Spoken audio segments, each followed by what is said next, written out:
ये स्कूल है कि क्या है? घोटुल है, यहीं बैठ के पढ़ते हो? जी। छत्तीसगढ़ में नए शिक्षा सत्र में सब कुछ ठीक चल रहा है।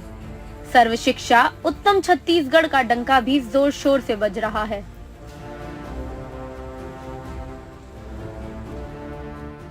लेकिन कांकेर में बच्चों के पास अपना बताने के लिए स्कूल नहीं है। तो हमारे पास गाड़ी आती है और अगर हम कोई बीमार भी हो रहे, यहाँ बच्चे कभी गोटुल में, कभी शिक्षक के घर में, तो कभी रसोइया के घर में पढ़ाई करते हैं। पिछले बार याद आया मेरे को? नहीं आया। ये हाल जिले के किन्हीं एक या दो स्कूलों का नहीं है, बल्कि अकेले कांकेर के 44 स्कूलों का है। 44 स्कूलों के पास खुद का भवन नहीं है। छत्तीसगढ़ में नए शिक्षण सत्र की शुरुआत हो चुकी है और 26 जून से ये शिक्षा आरंभ भी हो चुकी है। आप मेरे पीछे जो स्ट्रक्चर देख रहे हैं, ये स्ट्रक्चर बेहद ही दयनीय स्थिति में है। ये उन बच्चों का स्कूल है जहां पहली से 5वीं तक के बच्चे पढ़ाई करने के लिए पहुंचते हैं, लेकिन ये स्कूल अब जर्जर हो चुका है। इस स्कूल की हालत ये है कि यह पढ़ने लायक नहीं है। लगभग 3 से 4 साल पहले 3 लाख रुपए इसके मरम्मत के लिए आया था, लेकिन मरम्मत की राशि वापस हो गई। कारण ये है कि ये स्कूल की आप स्थिति देखिए, एक बार आप अंदर देखिए। ये अंदर में आपको पूरी छड़ नजर आ रही होगी, किस तरह यहाँ पर मलबा है। ये स्कूल की स्थिति इतनी दयनीय बनी हुई है कि यहाँ पर बच्चे भी पढ़कर नहीं रह सकते। तो यहाँ के जो एक ही शिक्षक है जो पहली से 5वीं तक के बच्चों को पढ़ाते हैं, हम उनसे बात करते हैं। सर ये बताइए, ये जो स्ट्रक्चर देख रहे हैं, ये बिल्डिंग, ये बहुत दयनीय स्थिति में, कैसे पढ़ाते हैं बच्चों को? यहाँ तो पढ़ाना नामुमकिन है, यहाँ पढ़ाते नहीं हम लोग। कुछ साल पहले अपने घर में झोपड़ी बना करके बच्चों को 2-3 साल तक पढ़ाया। मतलब आप पढ़ाते थे अपने घर पे? अपने घर पे पढ़ाता था। हाँ। उसके बाद कोरोना काल लगने के बाद फिर संस्थाएं बंद हुई। बंद होने के बाद फिर संस्थाएं चालू हुई। चालू होने के बाद फिर गांव वालों के सहयोग से घोटुल में झोपड़ी बनाया गया। मतलब 4 साल बच्चे बाहर पढ़े हैं, 3 साल इन्होंने पढ़ाया है और 1 साल ये घोटुल में जो गांव वाले ने बना के दिए थे, जो नैतिक शिक्षा का एक केंद्र होता है, वहां पर इन्होंने पढ़ाया। यही है ना? जी। फिर आगे फिर वहाँ भी ज्यादा बारिश होने से तकलीफें होती थी। तो मैंने यहाँ के प्रभारी शिक्षक या एचएम से मिडिल स्कूल के, जहाँ 6वीं से 8वीं तक क्लासें लगती हैं, 3 कमरे हैं और एक कमरे को मैंने मांगा, रिक्वेस्ट किया, तो एक कमरे में शिफ्ट किया हूँ 3 से 4 साल पहले। कितने बच्चे हैं सर टोटल? मेरे यहाँ लगभग 30-32 बच्चे हैं। और पहले से लेकर 5वीं जो तक। मिडिल क्लास के भी वही समथिंग 30-32 बच्चे होते हैं। तो कैसे बैठ के पढ़ाई करते होंगे सर? पहले से लेकर 5वीं तक एक कमरे में बैठा के पढ़ाता हूँ और मिडिल वाले भी 6वीं 7वीं एक कमरे में बैठाते हैं। दिक्कत होती होगी? दिक्कतें होती हैं, फिर क्या करें। कितने साल से ऐसे ही है सर? आपकी पोस्टिंग कब से थी? आपके मेरा इस संस्था में 2011 से पोस्टिंग हूँ। तब से ही सीख। ऊपर कामता और हिरनपाल गांव की दास्तां सुनिए। यहाँ स्कूल भवन सालों पहले ही जर्जर हो चुके हैं। शिक्षकों और ग्रामीणों ने कई बार नए स्कूल भवन की मांग की, लेकिन जिम्मेदार लोगों ने इन मांगों को नजरअंदाज कर दिया। अब हुआ ये कि ग्रामीणों और शिक्षकों ने मिलकर गोटुल यानी झोपड़ी नुमा घर बनाकर बच्चों की पढ़ाई का बीड़ा उठाया है। बरसात के दिनों में ये गोटुल भी जवाब दे बैठते हैं। 5वीं कक्षा में क्या नाम है आपका? शिव। अच्छा, ये स्कूल में तो अंधेरा हो जाता है बेटा, फिर कैसे करते हो पढ़ने के लिए? रोशनी है, लाइट है स्कूल में? नहीं है। ये स्कूल है कि क्या है? ये घोटुल है, यहीं बैठ के पढ़ते हो? जी। हिरनपाल गांव में गोटुल के अंदर पहली से 5वीं क्लास के बच्चे साथ बैठते हैं। बिजली ना होने के चलते आदिवासी इलाके के ये बच्चे अंधेरे में ही पढ़ाई करते हैं। केवल शिक्षा नीति में बदलाव करने से क्या स्कूल का स्तर बदलेगा और अंदरूनी इलाकों में क्या वो शिक्षा का स्तर बढ़ पाएगा, उसका एक उदाहरण है। हम इस वक्त कांकेर जिला मुख्यालय के बेहद नक्सल प्रभावित हिरनपाल गांव में हैं और मेरे पीछे ये जो आप एक घर देख रहे हैं झोपड़ी नुमा, ये घर नहीं, एक स्कूल है। इसका आप पिल्लर देखिए, ये बाउंड्री वॉल बनाए हैं। ये जो तमाम लकड़ियां हैं, इसे लगाकर ये बाउंड्री वॉल यहाँ पर तैयार किया गया है। स्कूल के अंदर हम प्रवेश करेंगे। दरअसल ये स्कूल नहीं है, स्कूल भवन विहीन है। क्योंकि जो स्कूल था वो काफी जर्जर हो चुका है, वहां पर बच्चे पढ़ाई नहीं कर सकते, 5 सालों से वो स्कूल बंद है। तो ये घोटुल है जहां पर नैतिक शिक्षा दी जाती है संस्कृति के हिसाब से, उस जगह पर यह स्कूल लगाया गया है। और आप जब अंदर पहुंचेंगे तो ये बाउंड्री वॉल का अंदर का दायरा है और इसके बाद आपको फिर इस तरह के ये बांस के बने हुए स्ट्रक्चर दिखेंगे। अब हम स्कूल के पूरा अंदर प्रवेश कर आपको दिखाते हैं कि अंदर की तस्वीर कैसी है। अब आप इस स्ट्रक्चर को देखिए, ये खपरेल का एक झोपड़ी नुमा एक मकान बना हुआ है, जो कि यहाँ इसके अंदर बच्चे अभी पढ़ाई कर रहे हैं। ये कुछ गांव के लोग हैं, शिक्षक हैं, और अंदर के हालात से आपको रूबरू कराते हैं कि आखिर जो विकास के दावे करते हैं, जो शिक्षा की बात करते हैं, आखिर वो शिक्षा किस तरह होगी।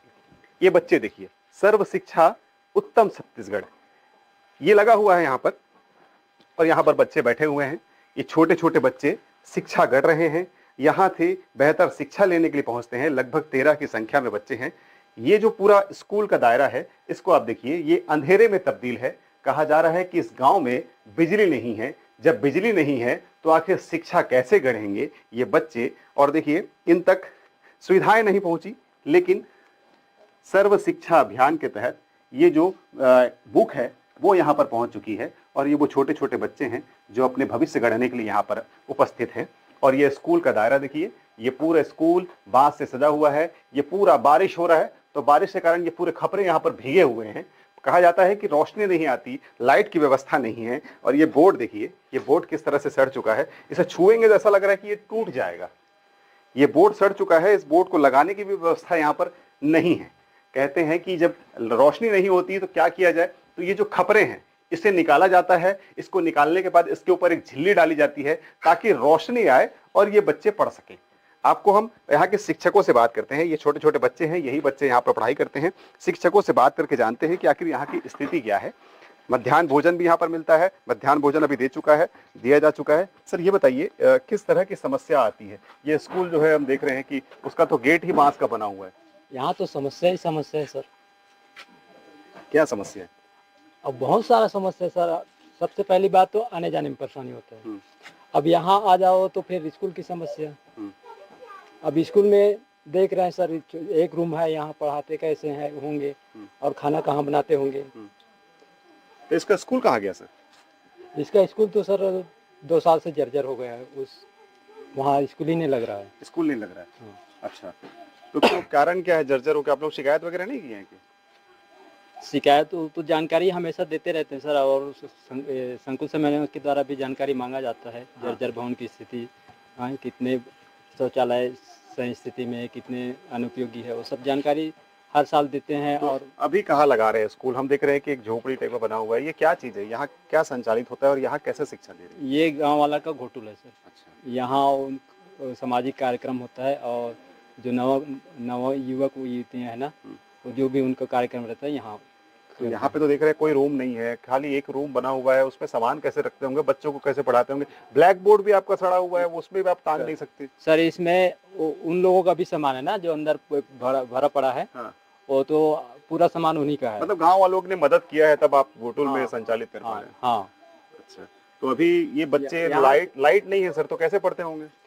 लाइट वही सर, वो झिल्ली टांगते हैं ऊपर में थोड़ा से छेद करने के लिए, लाइट आने के लिए। अच्छा, खपरे वगैरह निकाल देते हैं? हाँ, खपरे निकाल के झिल्ली टांगते हैं तो लाइट आता है उससे। अच्छा। और अभी गर्मी, पिछले बारिश में छाए थे तो गर्मी में वो खराब हो गया। अच्छा तुलसीराम जी, ये बताइए कि आपके यहाँ भी 2 साल संचालित हो रहा था स्कूल, ऐसी बात आ रही है? 2 साल हम बारिश में हमारे घर में पढ़ाई सरमान। अच्छा। हाँ। क्या दिक्कत आ रही थी बारिश में? और वो स्कूल खराब होता है, के कारण से वो घर में पढ़ाता है। घर में पढ़ाते हैं? हाँ। तो अभी कैसे पढ़ रहे होंगे बच्चे? यहाँ पर तो बहुत तकलीफ है। यहाँ भी तो तकलीफ थे में घोटुल में पढ़ाते हैं अभी। तो मांग नहीं किए गाँव वाले? मांग करते हैं, लेकिन बोर्ड हाले तो स्कूल नहीं आता है। अच्छा। लिख के बार बार देते हैं। कभी ग्राम सभा बैठते हैं वहाँ भी लिखते हैं, कभी कहीं होता है वहाँ भी लिख के देते हैं, लेकिन आज तक तो स्कूल नहीं आए।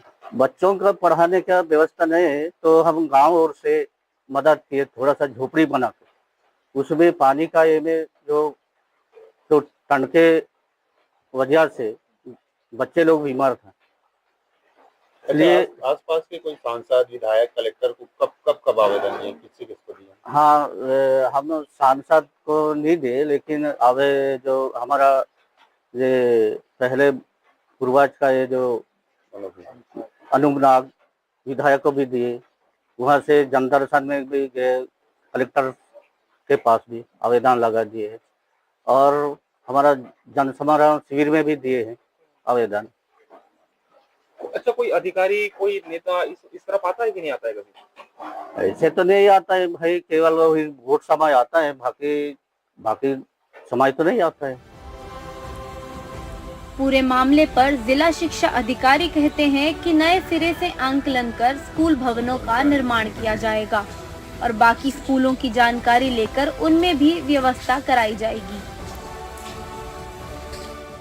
देखिए, वहाँ जो हमारे पास जानकारी है उसके हिसाब से कि वो भवन डिसमेंटल के लायक था और जिसके लिए नवीन भवन की स्वीकृति हेतु प्रस्ताव भेजा गया है। अभी स्वीकृति प्राप्त नहीं है, इसलिए वैकल्पिक व्यवस्था में विद्यालय का संचालन किया जा रहा है। पुनः हम उसमें उसका जो एस्टिमेट है उसको लेकर के वहाँ तत्काल भवन स्वीकृति की कार्रवाई करेंगे। जी बिल्कुल, आपके द्वारा ये मेरे संज्ञान में बात आई है, मैं तुरंत आज ही क्रीड़ा विभाग से संपर्क करके वहाँ पे बिजली व्यवस्था की कार्रवाई करूंगा। ये बात सोचने वाली है कि विभाग अब तक इन बातों को क्यों नजरअंदाज करता आया है। सरकार छत्तीसगढ़ से नक्सलवाद खत्म करने के तमाम दावे करती है, लेकिन इन आदिवासी इलाकों में शिक्षा का स्तर जस का तस है।